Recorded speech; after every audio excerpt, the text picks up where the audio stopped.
of us actually stop to think and look at the causes of why someone is living on the street, why they have nowhere to go and sleeping in a box or have only the clothes that's on their back and no food to eat.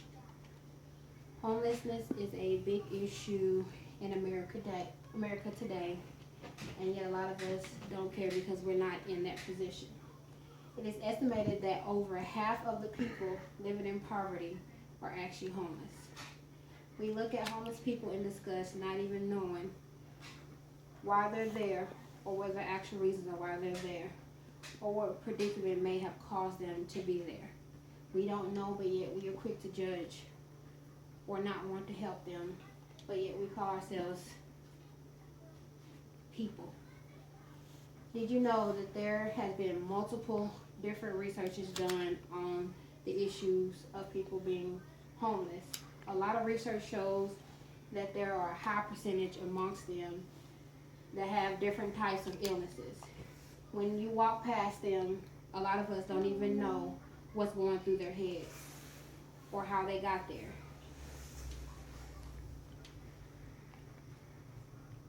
Mental illness is one of the major causes of homelessness. Campbell did a research that on different types of illnesses that people were having. The research shows that 66.7% of them had at least one diagnosable personality disorder, at least one, while the other 41% had at least two personality disorders. So when you stop to think, do you know what could be one of their mental issues? Campbell did a research and put a graph together on the highest categories, and they were borderline and impulsive. Campbell gave a graph of the numbers of illnesses that were done, and in his research, it showed that number one was borderline, which it was at a 40%. Number two was paranoid, which was at about 29%. Number three was dissocial, and it was at about 15%. And then there was schizoid, which was number 5, and it was at about 5%, as well as anxious avoidant. It was also at about 5%. And when you put those together, there's a lot of different things that could be wrong with the people that you pass by on the street. The research went on to give information on how many issues borderline and paranoia had a lot to do with abuse, loss of loved ones, imprisonment, or some cases of abandonment. Campbell also tells that a lot of the abuse comes from us. When we walk past them, we could be emotionally abusing them because we look at them, or some people may even abuse them themselves when they walk past a homeless person. So that could be another reason why they continue to be in the state of mind that they're in. Number two, that on the research I've done, where a lot of homeless people are actually veterans, people who have served for our country to get us to where we are. Leo did a research that showed that 23% of homeless people were veterans, some who came home from war, not having anywhere to go, not having anyone to count on. They had nothing, so they end up becoming homeless after the war. So when you look at the person you're walking past, do you actually know if they've served your country or not? There was also a person by the name of Garcia. The paper stated that over 500,000 veterans experienced homelessness at one point in time during their lives, or one point after returning from war. Research shows that some is due to Veteran Affairs only providing house to chronically sick veterans. So some of them come home, and if you're not sick enough, you won't have anywhere to go.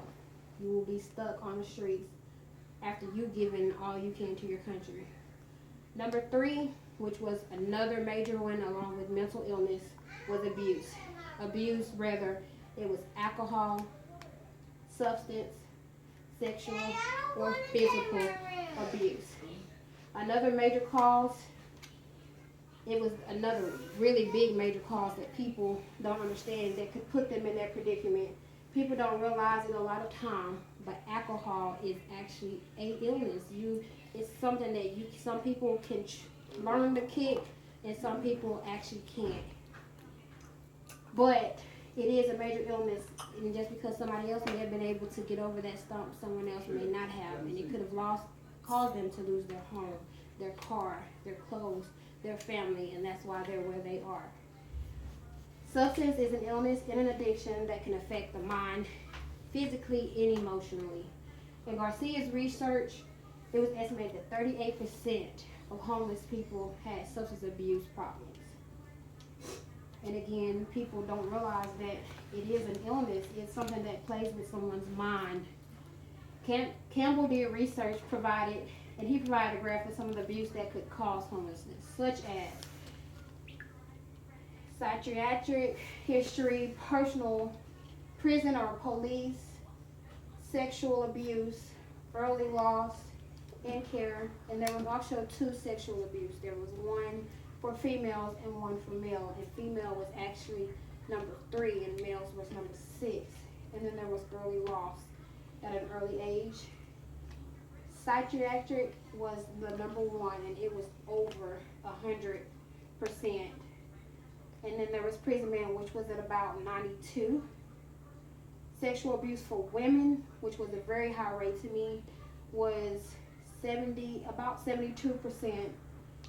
And then early loss was at about 42%. In care was about 32%.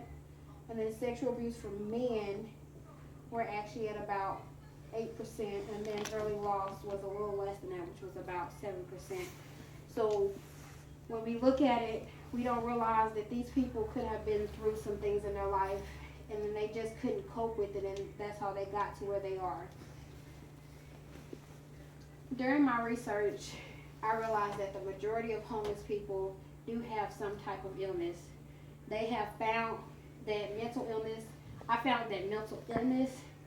veterans, and abuse were 3 of the main causes of why people are actually living on the street. They all have different issues with different paths.